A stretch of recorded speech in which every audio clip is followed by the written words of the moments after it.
And hi, everyone. This is Joyce Bender on Disability Matters. Welcome to the show, everyone in the United States. You know how much I appreciate how loyal you have been to the show. Do you know that only a couple of months ago, I had my 1000th episode? Isn't that amazing?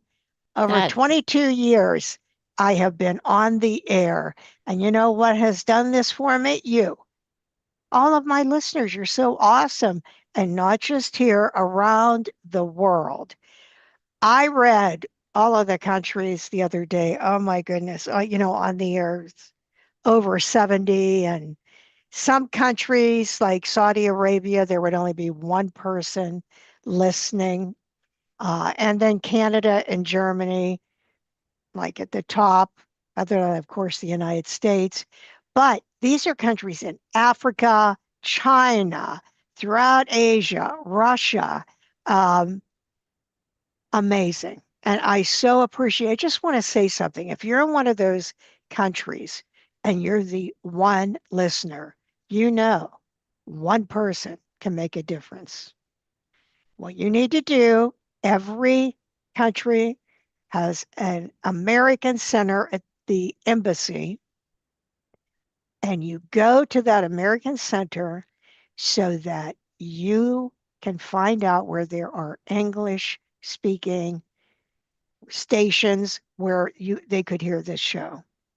But I mean it. One person. There are people that feel they have no quality, they don't matter.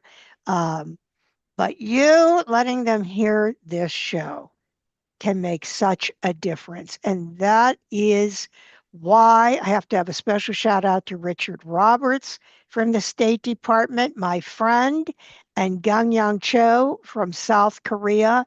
Actually, I met them at the same time when I went with the State Department to South Korea as an expert on the employment of people with disabilities. And then, hey, Mhm. special shout out, Yoshiko Dart, every show, every show for years.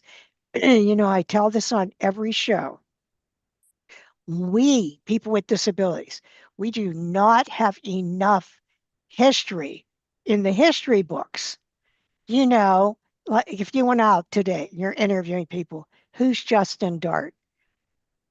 You'd be lucky to find one person that knows.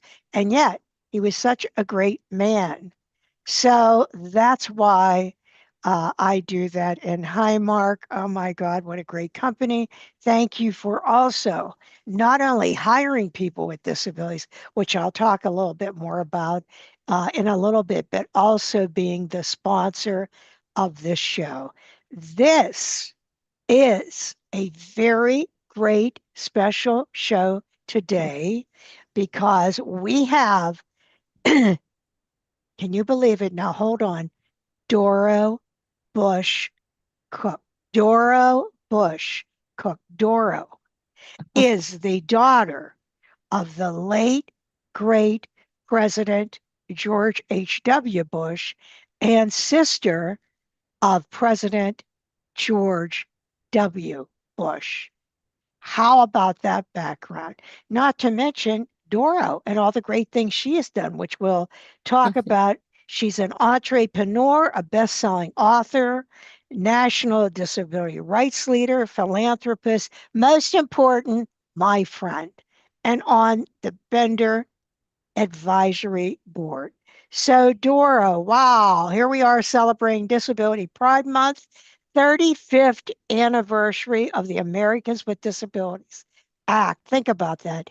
35 years ago, South Lawn of the Lighthouse, there was your father signing this greatest piece of civil rights legislation for people with disabilities. Thank goodness he did that because it wouldn't happen today. So thank goodness he did it then. But your family, talk about a legacy. Father, brother, presidents. I, in my wildest imagination, cannot imagine what that is like. But welcome to the show. Oh, Joyce, thank you for having me. I love you. I love what you do. You're a you're a point of light, as my dad would say, in the world, doing good things. And so, and I love being on your board. So thank you for having me. Oh, it is wonderful to have you. And your father, thanks to you, sent me a note card and a picture, and I have it all framed, saying, "My daughter Dora told me about you. Thank you for helping people with disabilities, and you are a point of light." Oh, this is a treasure to me. Oh, And I am love him, as you know, loved him so much and still do to this day. So, Dora, how did this happen that your family became so much on a crusade for Americans with disabilities that this became a passion of your father to make this, the law of the land? mhm. How did that happen? How did it happen with your father? Well, I think, my dad believed deeply in the inherent dignity and worth of every human being. So he used to say when he was alive, he died in 2018. He used to say that the Americans with Disabilities Act was one of the proudest achievements of his presidency, if not the proudest achievement of his presidency. And he really meant it. He had seen the discrimination and barriers that people with disabilities faced, and he really was determined to do something about it. For Dad, the ADA wasn't a charity. It was about justice and civil rights. And and I think what made it even more meaningful was later in life, my dad experienced disability himself, and when he had a form of Parkinson's, which left him in a wheelchair, but he never let it define him or diminish his spirits in any way at all. And he continued to show up at public events, at baseball games, at, anywhere and everywhere. And I think it gave people hope seeing a former president roll confidently into a stadium or a public event in a wheelchair. And Dad was amazing in so many ways, and he carried himself with grace. And I think he reminded people that um, ability can come in any form. And so I think that might have, well, I think he just knew inherently that people had the right to live like anybody else does. I can't imagine how he felt that day once he signed that bill. I'm sure you remember Oh my all of gosh, that. yes. Yeah, what was that like for him? Well, for him, it really defined his presidency in so many ways. I mean, it was a landmark bill. Um, and he was the one who worked on it and signed it. So I think it was pretty remarkable for him, for his career, for his life. And it really was one of the most moving days because I was there. I don't know if you remember, I was working at the National Rehabilitation Hospital. Ed Eckenhoff was the founder of the hospital. He himself was in a wheelchair. So he really walked the walk and knew um, how important it was for people to rehabilitate and get back into the mainstream of life and to live and to, it was a civil right for people to be able to live with a disability. And but that day, the South Lawn was filled with people from across the country. Um, Lots of them. You mentioned one of them in your introduction, who had fought for decades to be recognized, included, and respected. And when Dad actually signed the bill, the ADA, you could feel it. You could feel a wave of emotion run through the crowd. I mean, there were cheers, people were crying, people were hugging. It was pure joy. Yeah, Jenny Thornburg still talks about it. Hmm. Yeah. And of course, in case you don't know, listeners, her late husband is the governor of Pennsylvania, But while Dora's father was president, he was the attorney general. So he was the enforcer. Mm-hmm. But she always talks about uh, the prayer or the blessing, whatever you want to call it, that was given that day. She Yeah. always talks about that.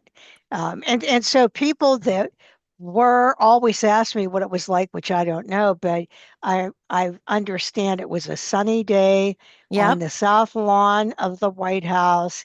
Yep. And I'll bet you saw all these people with disabilities so thrilled.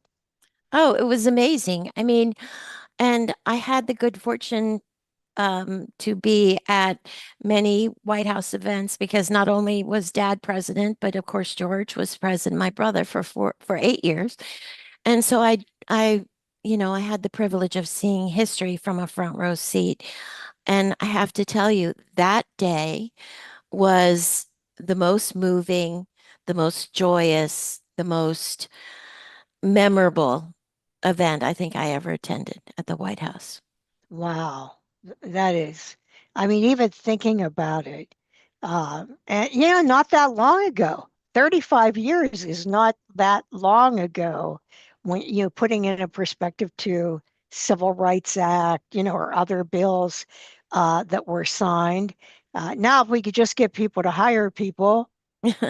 Yeah, exactly. Mhm. And you're at the forefront of that. And I mean, thank the Lord for Bender Consulting and for all that you do, Joyce, to get people working. And it's pretty amazing because I've been able to see what you do. And I know I'm grateful for it, and I know so many people are too. Well, I'm definitely on a crusade. I must tell you, I started the company 30 years ago. As my listeners know, I live with epilepsy, and Bender Consulting is a for-profit company that focuses on the employment of people with disabilities for profit because no pity. I always say people with disabilities need paychecks, not pity. Hmm. Um, but when I started the company, I must tell you, if you had said to me, do you think 30 years from now, 70% of people with disabilities will not be counted in the workforce? Do you know what I used to say? Well, I'll probably be in another country. Yeah. I used to say this all the time. I'll probably be in another country because by then there won't be as much of a need for what I do. In the meantime, I don't have one competitor that does exactly what I do. You know why? Because it is so hard. I don't understand it. I mean, it is, well, now once they hire someone, then Yeah. it's good. Then, you're good to go. And as I told you, Doro, Highmark, that is also the sponsor of this show, Hmm. is phenomenal because they helped me get started.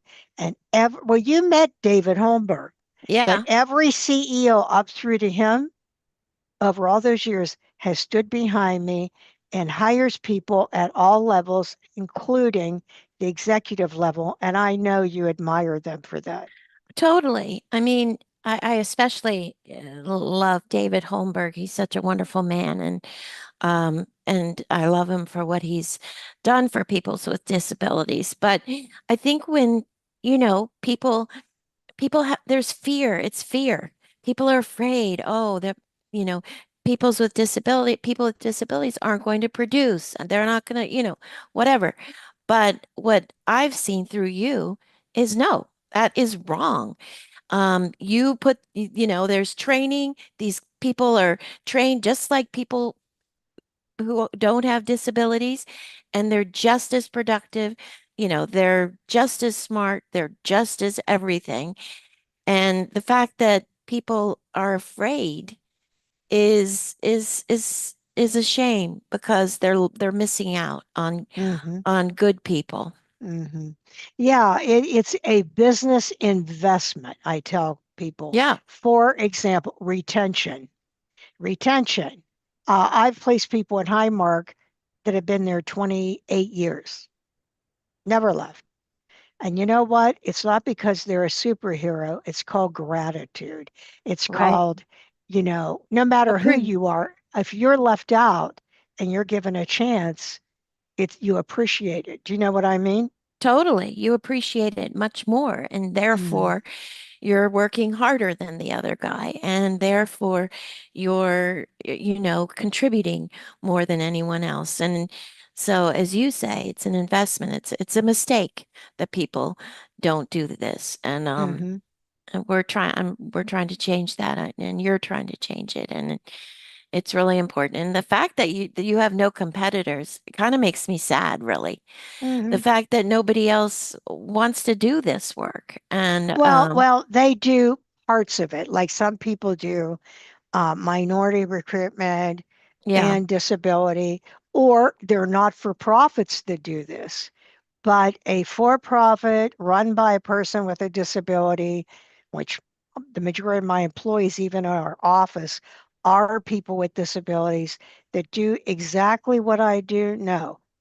yeah, Whereas when I was in executive search in IT here in my hometown of Pittsburgh, I had to hurry up and get resumes out because I had so many competitors yeah, right here in Pittsburgh, let alone nationally, all trying to fill these jobs.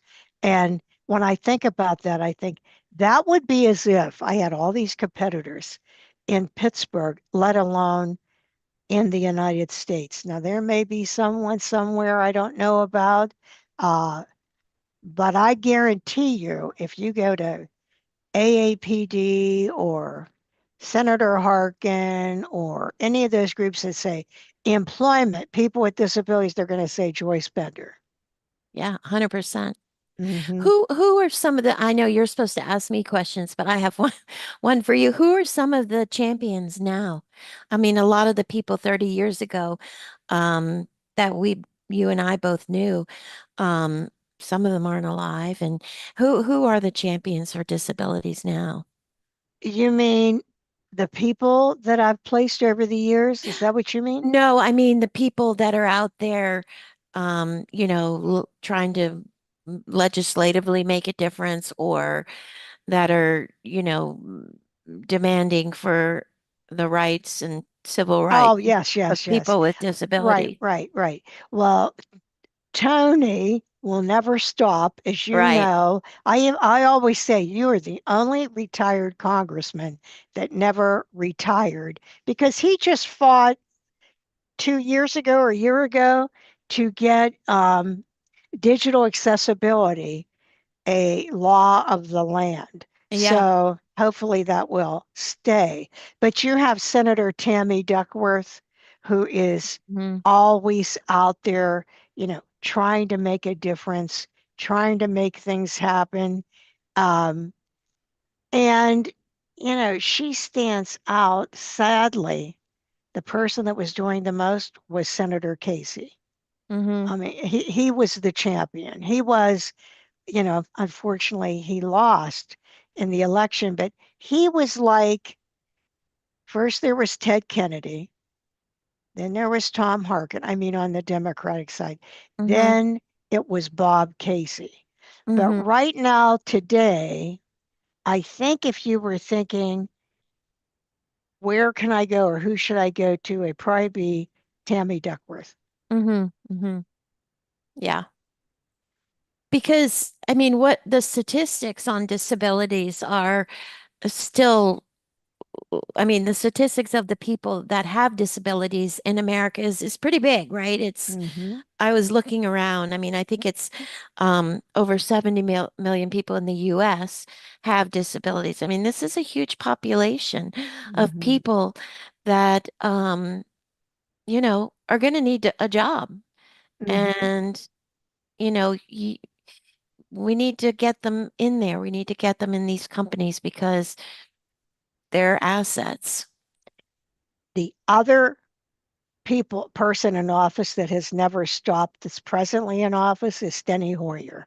Mm, He is always still trying to get, something moving. But then there are a lot of people outside that were in positions that are still fighting the fight. Um, and you have some young people that are coming up. That's What good. we need to see are young people with disabilities going into office. That's what we need. That's Yep. what we need to see. But it takes people like you to speak up, Doro, and you do. So, Doro, you have a Yeah. great book. I have it right here. My Father, My President, a personal account of the life of George H.W. Bush. Um, and it is a great book. It Oh, really is. It's a great book. So, first of all, what made you write that? well, well, first of all, Dad never wrote his own memoirs. Probably the only Mm. president not to have written his own biography, autobiography. And so, but I was at my house one day and Dad called me up on the phone after, post presidency. And he said, listen, Patty Presock, who was his, um, an executive assistant of his, told Dad that she had these personal files that no one had ever seen that she had put aside for in case someday someone wanted to write a book about Dad. And she suggested me. And so Dad called me and said, "What do you think? Would you like to write this book about me?" And I was like, "Oh my God." And he said, "Your sister-in-law can be your research assistant." And I said, "Well, can I think about it?" Because of course I'd never written a book and, especially a book about a president. So I was a little bit taken aback. And so I called my sister-in-law, whose name is Trisha, and you know her too. Oh, yes. And I called her and I said, Trisha, you won't believe it. Dad just called me and said, he has this project and we don't have to do it, but if we want to, we can. He goes, she said, are you kidding me? Yes, we're doing it and I'll help you. So we ended up interviewing 100 plus associates of Dad's. They were world leaders, Secret Service agents, opponents. We interviewed Geraldine Ferraro and Michael Dukakis and friends and family and everything. And each of them helped shed a light on who Dad really was at the core. And the underlying theme was decency and honor and, public service as a noble calling. And even if people didn't agree with him, they all knew that he was a decent human being. So it was really fun to be able to talk to these people and talk to Dad, who was still alive, of course, at the time, because the book was written in 2007. And, we'd be writing about some piece of history during his tenure as president. And it's interesting how people who, were at the same event remember it completely differently. So then it had dawned on us. I said, oh my God. And Trisha would say, well, what do you think is the right, which is the story we should tell? And I said, wait a minute, I'm going to call Dad and ask him. So I say, Dad, when you were in Malta, who was there? What happened? And then, so it was a real privilege and an honor to be able to work with him because I never would have had the opportunity to work with my dad. And so, um, it was just great fun. I mean, it was a wonderful project, a labor of love. It was from a daughter's perspective, um, because, there's nobody who knows um someone like a daughter or a son or a spouse. So it was great. It was great fun. And but it we wrote it or I wrote it back in 2007, which was a long time ago. So um but it was fun. It's a great book. And I would encourage everyone go to Amazon. I assume it's still on I Amazon. That's don't, I hope so. I don't know. yeah. It's been 18 years, but Pretty sure I saw it the other day. So you can buy this book. Actually, I should put that out on my social media. I mean, it's what you just said. What other book was written about him like that? I mean, you talked to him directly on a Yeah. lot of those things. And I know the ADA is in there. Oh my gosh. It's a huge part of it. And as I said earlier, um, Dad considered it one of his, if not the greatest achievement of his presidency. So yes, it's in there. And it's an important part of the book. And Tony's in there, Tony's in there. Tony Tony, Coelho. Tony's interesting because I know Tony in several different ways. One of which is my husband was Tony's driver. That was his first job, was driving Tony Coelho around town. And then he ended up on his staff and worked for him when he was in the house. And then later on I got to meet Tony. And then um, we do this disability board together, and he's a wonderful person. And I know, Joyce, for you, he's been everything. Everything. Yes, he's like my brother. Yep. I just want to mention to everyone, I checked. I knew I was right, but I checked. Amazon, My Father, My President, a personal account of the life of George H.W. Bush. And I want you to know it has 5 stars. Aw. So you can, I think you even have one in here signed, I think, if I read that right. But anyway, go there, go to Amazon. You can get that book, and it really is a great book. And yeah, I want to tell a little story here about Tony and Doro. So Tony said to me, "How would you like to meet Doro Bush Cook?" I said, "Oh, I would be thrilled if I could meet her." Okay, we're going to have lunch at Mr. K's. So we go to this lunch, and he's pretending I can't hear. He's pretending to do sign language. And then Doro says to him, "Tony, don't be so mean," because she knew. And he tells that story. All the time, Doro, he tells that story. So Uh, funny. but but I know he loves you and he loves your family. He always calls your dad Papa Bush. Hmm. Anytime he's interviewed and brought up, he says, "Oh, I love him so much." And your brother is responsible for the ADA Amendments Act. Yep. Her brother saved the ADA when they were trying to change it. That, like me, if I went and there was some lawsuit and they said to me, "Well, you don't have epilepsy Mm. because you're not having a seizure." That's what would have happened. And he also did the New Freedom Initiative Award, which I'm very proud to say I was a recipient of. So, I Hmm. mean, he also, now, is that just that he also just innately cared for that, or was your I th- father the I th- impetus? I think Dad was a huge influence on all of us.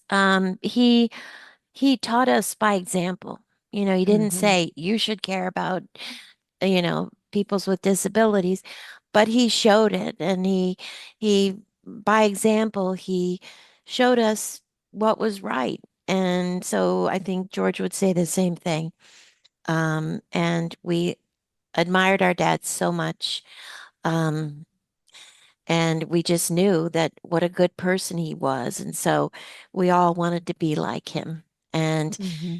um, and so I think we grew up with compassion and knowing what was right in the world, and what is wrong. And so we live in a different world now. But I'm showing Joy something you all can't see, but this sits on my desk. It's a Oh, that is picture a.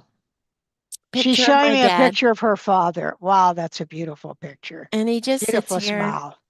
and reminds me of good character and what a good human being means. And so, Hmm. yeah. And also a fireball. So your brother, President Bush, is going to have to jump out of a airplane, bungee jump. He's going to have. How old was your father when he did that? When he I think jumped he out was of a. 90. I think he was 90 when he last did it. Oh But my you know goodness. why he would do that?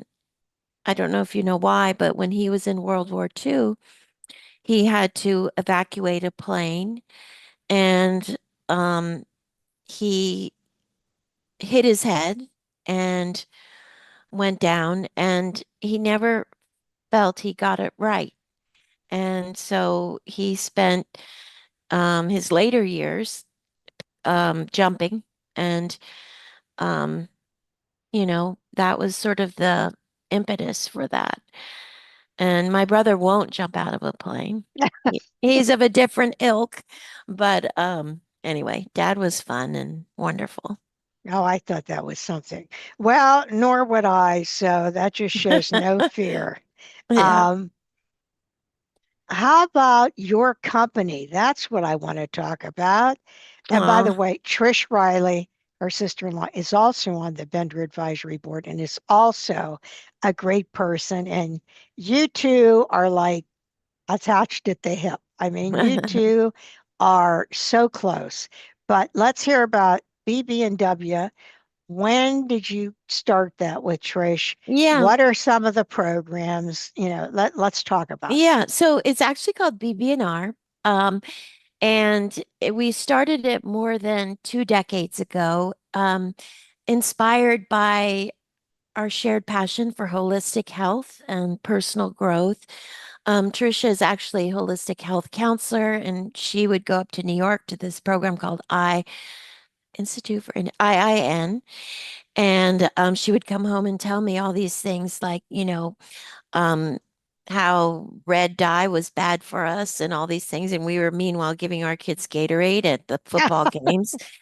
And anyway, it was a real eye opener for me, and so the two of us got together, and then I became very interested in mindfulness, and um, because I was doing a lot of campaigns back then, and I was very stressed out about all of that. And I mean, my dad would always say, it's much harder on the family of the candidate than the candidate, because the candidate doesn't have time to read or listen to the media or do anything like that.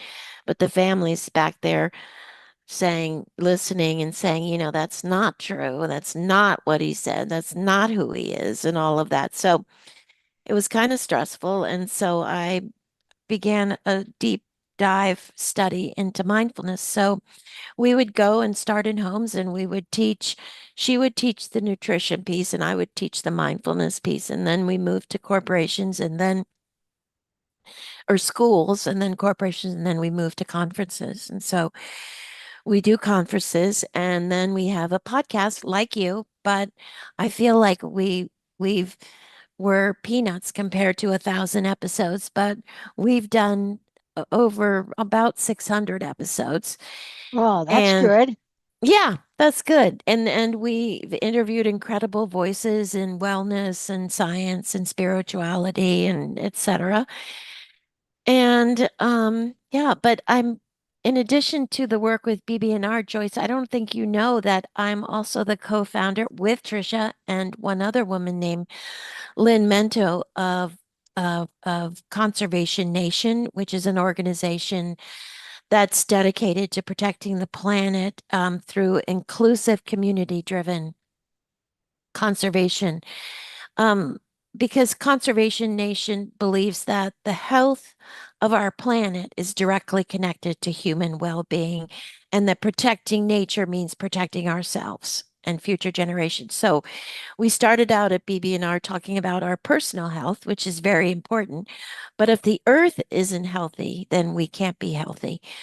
So I'm doing now a lot of conservation work, which has been so much fun. And um, we're working on curriculums and putting into underserved areas so that children can have the notion that they can become wildlife champions and care for the earth and all of that. So, and it's all connected.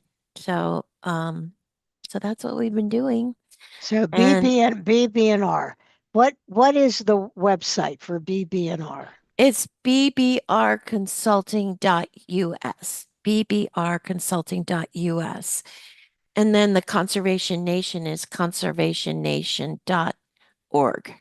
Oh, that is so great. I didn't know you did that. Yeah, yeah. Oh, I'm all in because, oh, I get so upset. when anything is happening to the national parks, I do. Yeah, I always tell people, remember, when we had COVID and everyone to stay in, I felt as if the earth said, a yeah, few minutes, yeah. you know? To to Um, regenerate. yeah, but I'm so glad you're doing that. So, how do people contribute to that?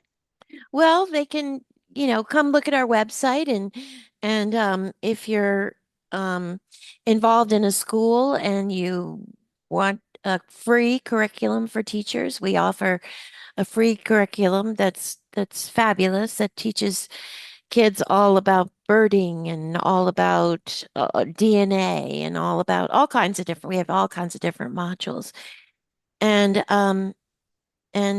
we support diverse conservationists and elevate underrepresented voices in the environmental movement because we need new voices at the table because it's the same old, same old. And there are a lot of amazing women, people of color, people with disabilities, people who may not have considered conservation and as a profession. So it's a little bit like what you do, kind of, but not really, but it's related.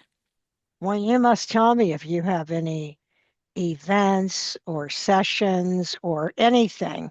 You must tell me Uh, because I will be all in. This, I first of all, I love birds. I love birding. I love wildlife. I love trees. I love all of this. So, uh, my neighbors always tell me, you could feed a family. That's how much you feed these birds and deer.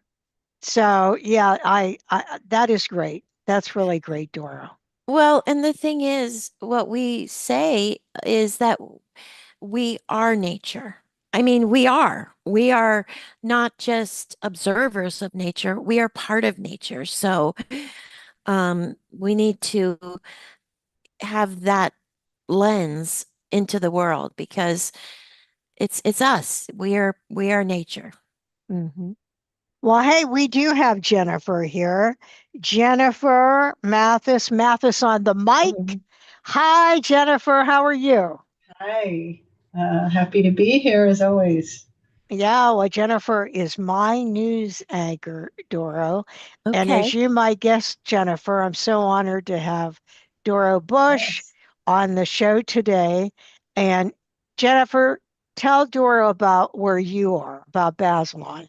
sure. So I'm at the Bazelon Center for Mental Health Law, Mm, which has been around for about 53 years at this point. We started out as the Mental Health Law Project, and we're involved in passage of the ADA. We do a lot of policy work. We also do litigation around the country and represent primarily people with mental health disabilities, hmm. but function very much as part of the disability community. And Yeah, yep, that's great. We talk a lot about mental health on our podcast. So maybe sometime you can come on and that would be talk about great. what you do. That would be Yeah, great. and also Jennifer was with the Department of Justice.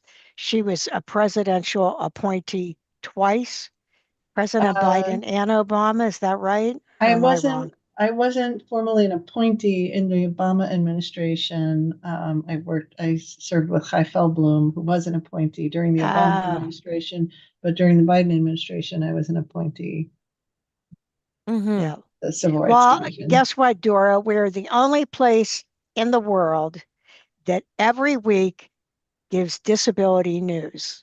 Mm. So I always say you can't go to CNN and say, "Oh, what's happening in disability community?"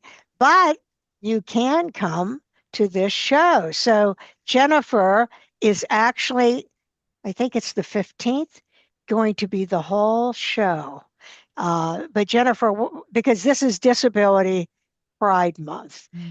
So what do you have for us today, Jennifer? What's happening? Sure. So I think on the 15th, it will be more uplifting, but I think today I just wanted to give the news, which is unfortunate news about the budget reconciliation bill that I had talked about in a couple of past newscasts, just because last Thursday Congress voted to pass the budget reconciliation bill. And, as we had talked about, the disability community had been very concerned about that bill and fought very, very hard to try to stop the dramatic cuts to Medicaid that were made in that bill. Unfortunately, we did not stop that bill. And the Congressional Budget Office estimated that about 12 million people will lose their health care coverage directly as a result of the bill, and another 5 million are projected to lose coverage as a result of the failure to extend the subsidies under the Affordable Care Act. So that's 17 million people losing coverage. For people with disabilities, obviously Medicaid really is a lifeline, that it's not even just about healthcare, it's about the services that people need and get on a daily basis to live in the community and to work in the community. And so losing their healthcare coverage is not going to increase work among people with disabilities. It's going to make it much, much harder for people to work, to get to work. Literally, they can't get the personal care assistant to help them get out of the house. And they can't get the mental health supports they need. It is not a pro-work bill, which is how the Medicaid requirements were spun. The biggest cut to Medicaid is associated with these so-called work requirements, which we have had experience with in the past. And most people on Medicaid are already working or have a disability or are caring for a loved one or have other fall into other buckets where they would be exempt from the work requirements. So it's theoretically those requirements were already only getting at a very, very tiny set of people. But we know from past experience that what they really do is they did not improve work any of the places where they were implemented. They did not expand work opportunities. They did not increase job numbers, employed people. They resulted in people falling off of the Medicaid rolls and never getting onto the Medicaid rolls because of the paperwork burdens, because people got caught in the bureaucratic process, because people had to submit documentation every month, because people didn't understand the requirements, because they weren't clear, because they couldn't get access to a computer, because they couldn't get people on the phone. And so we know that millions of people will lose their Medicaid coverage, projected 5 million people, just based on those work requirements alone. Not, again, Well, because they aren't well, working. obviously, one of us alone cannot uh, save situations, but like the Epilepsy Association. Now, we already have people that often on call, we get them medication if they can't afford Yes. it. Yes. So now what we're going to have to do is really work together, bipartisan, and at the Epilepsy Association, we're trying to come up with a fund so that we can help people, because I know very well what it is like to have a seizure. So that's something that we're working on. And this is a time where people, just like what we were talking about with Justin Dart, when he went around, the country, getting people we've got to get united together. That's what we have to Yes. do. But we're going to talk about this in a lot more detail on the 15th when Jennifer is Mathis on the mic for an entire hour. But Jennifer, I'm going to let you go, and I will look forward to that show with you. Great, thank you. And Okay. honored to be on the same show with Doro for a few years. Oh, so nice to meet you, Jennifer. Yes, likewise. All All right. right. Bye bye. Bye. Bye. Oh my. Those are my only words. Oh my. So, talking about something happier here, I want to go back to BB&R for a minute. Yeah, Sure. that includes BB&R includes mental health. Yeah. Oh, sure. Yeah, we talk a lot about mental health, all kinds of things. We talk about addiction. We talk about um, all different mental health. And we're not afraid to talk about it. We talk about suicide. We talk about I mean, you name it. We talk about it. And it's been great because and especially since COVID, where um it's become much more acceptable to talk about mental health. Um, we've had so much feedback from people who said, "Oh, I listened to your podcast from,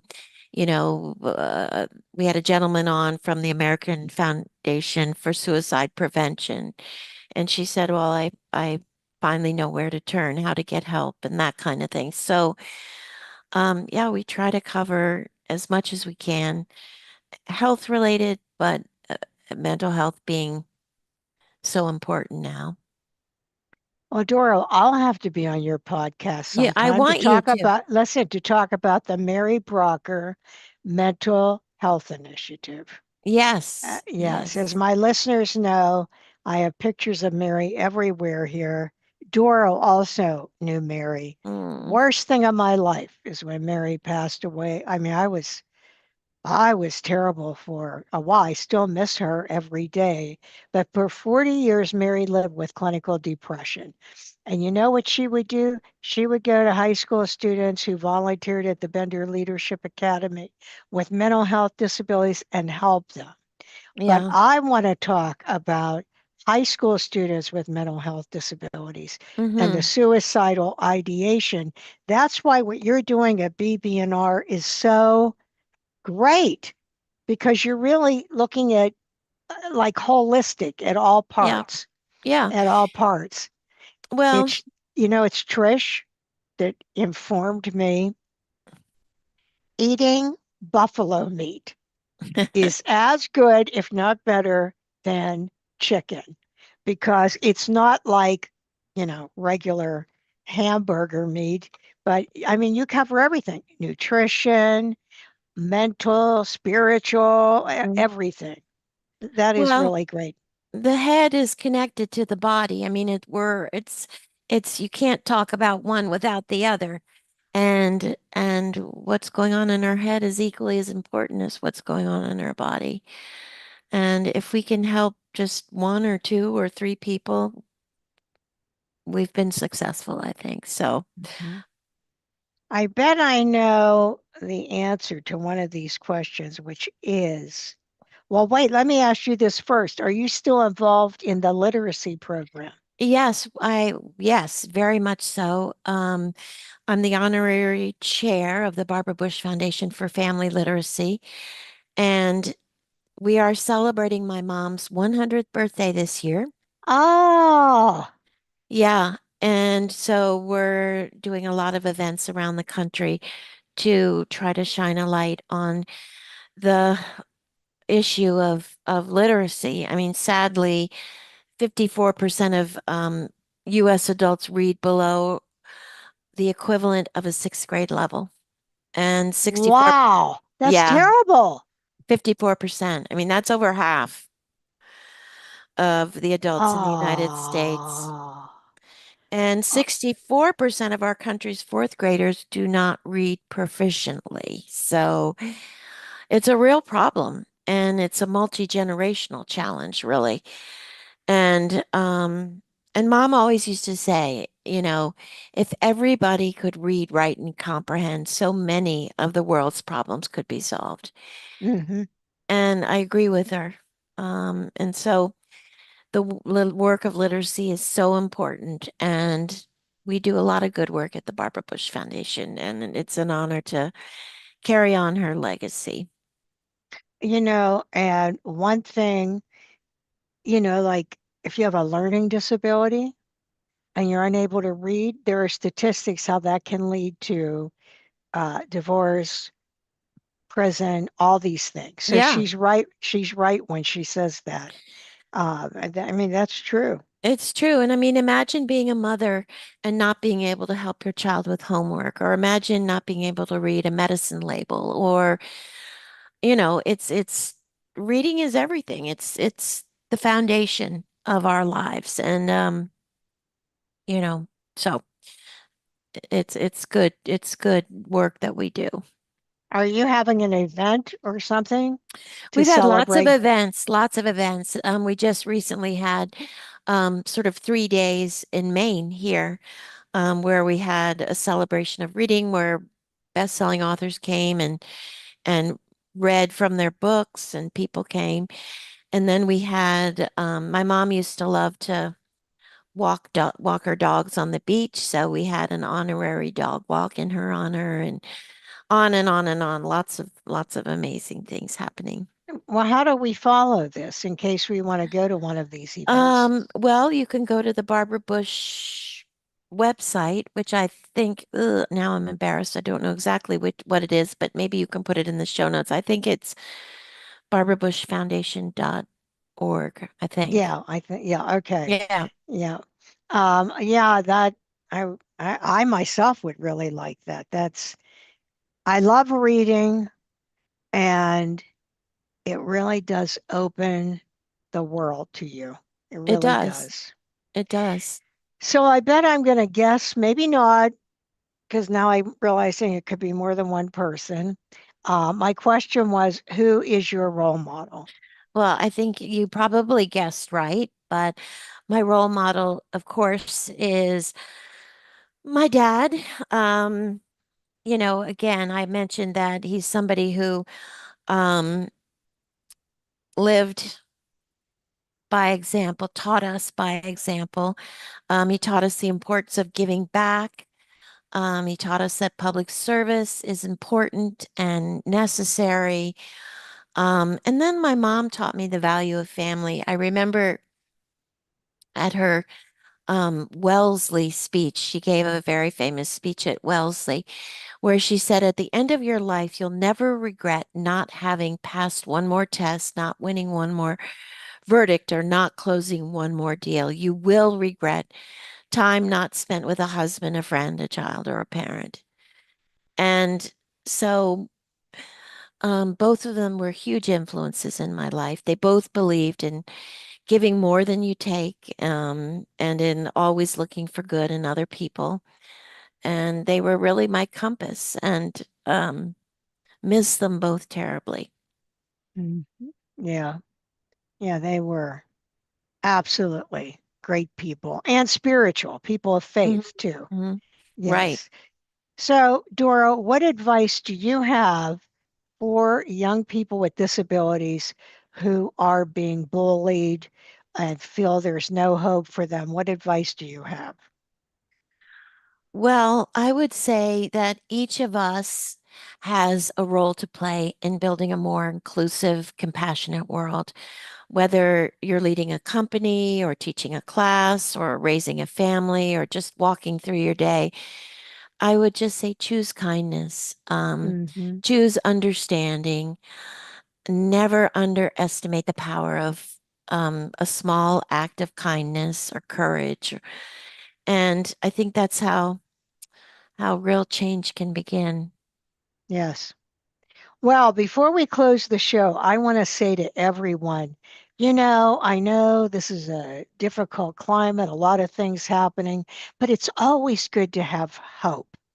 And this woman, Dora Bush Cook, gives hope. You should go to those websites we just talked about. Um, to me, she is the epitome of kindness. And Doro, I love Mm. you so much. And we end every show with a quote, and this is what it had to be for Disability Pride Month. Let the shameful wall of exclusion finally come tumbling down, said the great President George H.W. Bush. And in the words of Mary Brocker, when you go out tomorrow, remember, choose joy. This is Joyce Bender, America's Voice, where disability matters at voiceamerica.com.